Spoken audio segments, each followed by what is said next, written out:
So go ahead and do that. Why don't you start?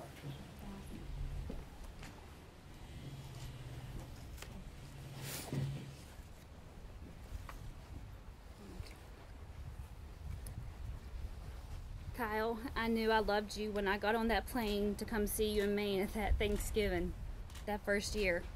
Especially not knowing anyone in your family, but I didn't care. As long as I was with you, it just felt right. At that moment, I knew I was falling in love with you and what you stand for. I knew I wanted to marry you when God kept me in this world after Ava was born. You stood right beside me, and I just believed that my dad was the angel sent to me watching over us, and thought if I can't be there with her, then he's the one I want by her side. The one to take my place and keep her safe. I promise from this day forward that you will be the only man to carry my tires as long as we both shall live. I have prayed for someone for you as long as I can remember. You have given me more than I could possibly imagine, especially our beautiful daughter and our family. Today our lives will be complete. I promise to love you, to be your best friend, to respect you and support you, to be patient with you, to work with you to achieve our goals, and to accept you unconditionally. And now you're my whole world, and now you're my whole life. He said, I love the way you make me smile. But most of all, I love you. I look forward to every day we have together, and I'm ready and willing to take many trips down Tilly Lane with you. These are my vows that I pledge to you. Okay, wants us to go on with that one. Tricia, from when our lives began together, I knew I felt a connection between us. When we started to get to know each other, it seemed like everything we had just meant to be. We had a lot to build off from the beginning. We were blessed with the news of our beautiful baby girl. I knew the only one for me. As our relationship grew, so did my love for you and our family. As we stand here today in front of all of our family and friends to begin our life together, I promise you I'll always be by your side. I will always be the one for you to lean on and depend on. The one for you to come to when you're down and the hand to lift you back up. As our journey of life today begins together, today we will face many good times as well as hard times. Though when the day ends, we'll endure them together. From this day forward, we'll be lifelong partners, but most importantly, best friends, and of course, husband and wife. I love you. I love you.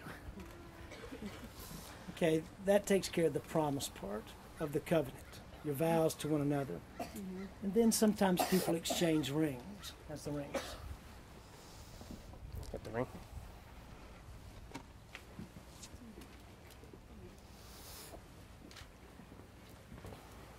One of the reasons that we exchange rings, it's symbolic of something that God is doing, bringing two lives together to be one. But we exchange rings because we make promises, and I hate to say this at this time, but sometimes we just drift from our promises. Okay, it just, the truth is you won't always feel as warm towards each other as you feel right now. Okay, you won't always look as nice as you look right now. And in those moments, we need to remember that it's not about feelings. It's about a commitment that you made before the Father, family, and friends. And the ring is symbolic of that. In the scripture, it says that sometimes people drift from what they know to be true. It says sometimes that they become hard of hearing and stubborn.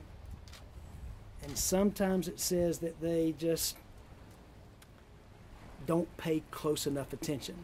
That's in the book of Hebrews, chapter 2, 3, and 5.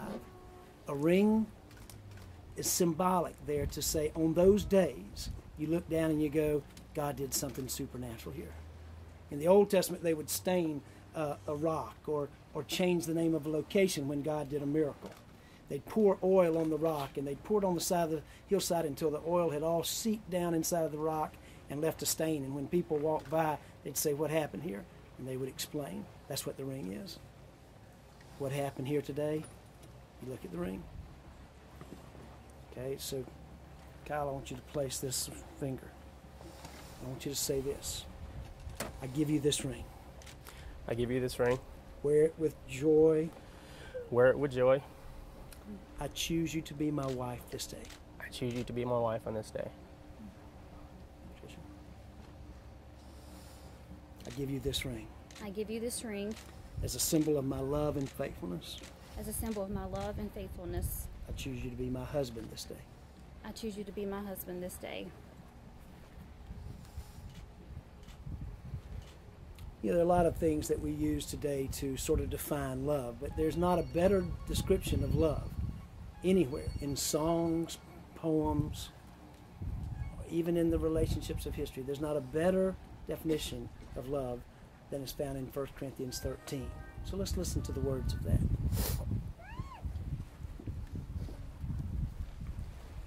First Corinthians 13, verses 4 through 8. Love is patient, love is kind. It does not envy, it does not boast.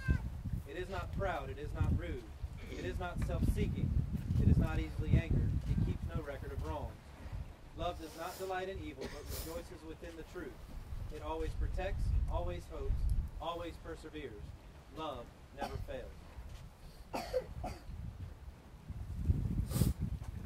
It's a great description of love. Actually, in my marriage, one of the things that we do is that we use that definition and we refer to it the first of every month. And we'll sit down and I'll put my name in the phrase instead of love. My wife will do the same. I'll say, Kenny is patient. And I'll go, not so well. And so I encourage you to do that, okay? To use it as a standard so that you sort of unload properly every moment of every day. Another thing that we do symbolically in a marriage ceremony is the unity candle. It also comes from Scripture that two lives come together to be one. Two lives that have been impacted through the years in many, many different ways. Family and friends, circumstances, situations, people that have already gone to be with the Father, that have invested in your lives and brought to this point. So we take those two lights, bring them together to be one.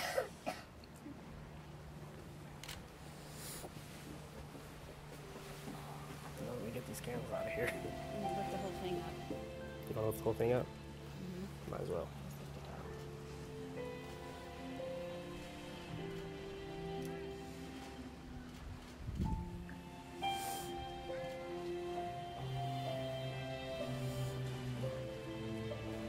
Did it stay in? Okay. It didn't stay lit. That's fine. It's like, oh, it didn't. Yeah, it is. No, it's lit. Yeah, we're good. Let's get that. You good?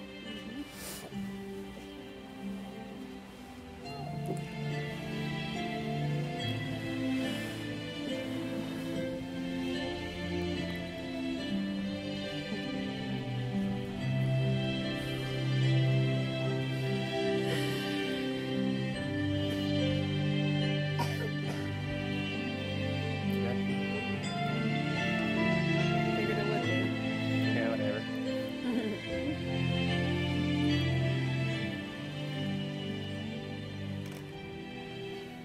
You know, as we continue the establishment of the covenant, we've already gone through, of course, the promises.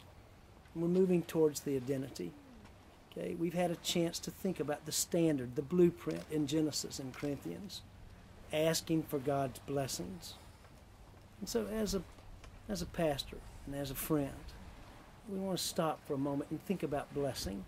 We know that God says, follow my blueprint and I will bless your relationship.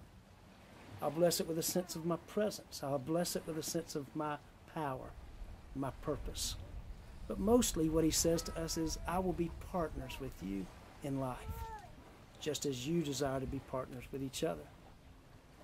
You know, God's name is very clear in the Scripture. He manifests himself in lots of different ways. Sometimes he changes his name, although he doesn't change in character, but the way that he manifests himself does. It's called Elohim in Genesis chapter 2, God the Creator. It's called El Shaddai, God the Provider. It's called Jehovah, the God that enters into relationship and partnership with him. Jehovah Roi, the God that sees. Jehovah Rapha, the God that heals. So names are important to the Father. Mr. and Mrs. is very important to him. Kyle, you've chosen Tricia to be your bride. Tricia, you've chosen, by God's grace, Kyle to be your husband. I want you to remember all that we've talked about here. Okay, but on the days that you maybe just can't remember the vow perfectly and you have to look for your cheat sheet on this card, I want you to remember a passage in Colossians 3. It says this, let the peace of Christ rule, since you were called to peace. That's a great word. The word peace is the Greek word irene. It means to come together with no separation. It means two lives coming together. Well, it's you know, in the racing industry, a lot of the teams use wraps now instead of painting their car. Okay, and they'll wrap the car, and there'll be a guy at the team that does about all he does is make sure there's no air bubbles in the wrap. Mm-hmm. Okay, and that's what the word peace means. To come together and not let there be any gaps in your togetherness, any air bubbles in your togetherness. So what God is saying in Colossians is, let that be the umpire. Let that rule. If you're going through the day and there's a little bit of separation, you stop and you ask the Father to help you get it right. Regardless of where you are, nothing is more important than that. His power, His presence, His partnership. So as a pastor and a friend, it is a joy to get to this part, okay? After hearing your desires, after listening to your vows, and watching you exchange rings, after establishing that it is your desire to follow the blueprint and ask for God's blessing, I want to say to you that you are man and wife. And I want you to understand that what God has brought together, don't let anything ever separate that. Let the peace rule. Now, for the very, very first time, you can kiss as husband and wife.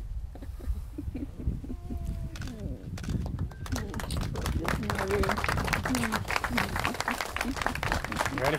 It's a joy to present to you Mr. and Miss Kyle Coolidge.